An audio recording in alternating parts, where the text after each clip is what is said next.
आणि यानंतर आता बघूयात 10 वाजताच्या महत्त्वाच्या 25 बातम्या।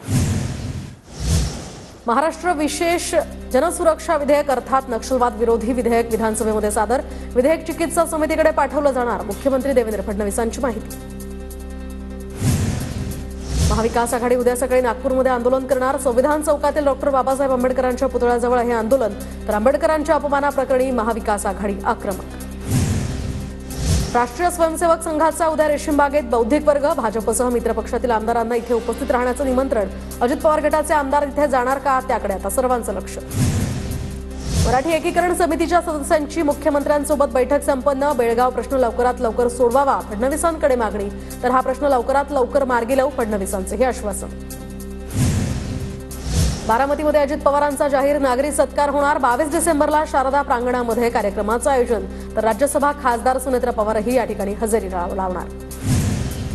आमदार रणधीर सावरकर भाजपचे विधानसभेतील नवे मुख्य प्रतोद। मागच्या कार्यकाळामध्ये आमदार आशिष शेलार हे भाजपचे मुख्य प्रतोद होते। शेलारांची मंत्रिपदी नेमणूक झाल्यामुळे सावरकर यांच्यावर आता ही नवीन जबाबदारी। चेतन तुपे हे अजित पवारांच्या राष्ट्रवादीच्या विधिमंडळाचे नवीन प्रतोद असणार। अनिल पाटलांनी ही जबाबदारी घेतली नसल्यामुळे तुपेंची निवड करण्यात येणार, सूत्रांची माहिती। एक देश एक निवडणूक विधेयक जेपीसीकडे पाठवलं, तर केंद्र सरकारकडून जेपीसी समितीची घोषणा। लोकसभेचे खासदार पी चौधरी यांच्या अध्यक्षतेखाली ही समिती स्थापन।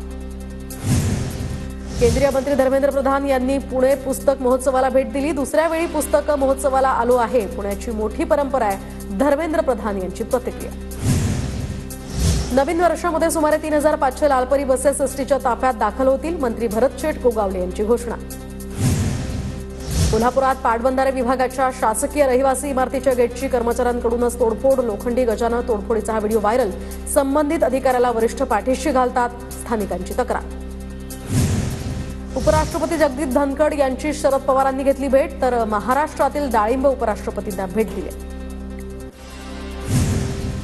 महाराष्ट्र काँग्रेसमध्ये प्रदेशाध्यक्ष बदलाचे वारे, नाना पटोले यांची गटनेतेपदी निवड होणार। अमित देशमुख यांची मुख्य प्रतोदपदी निवड होणार, तर वडेट्टीवार थोरातांपैकी एकाची निवड प्रदेशाध्यक्षपदी होणार असल्याची सूत्रांची माहिती।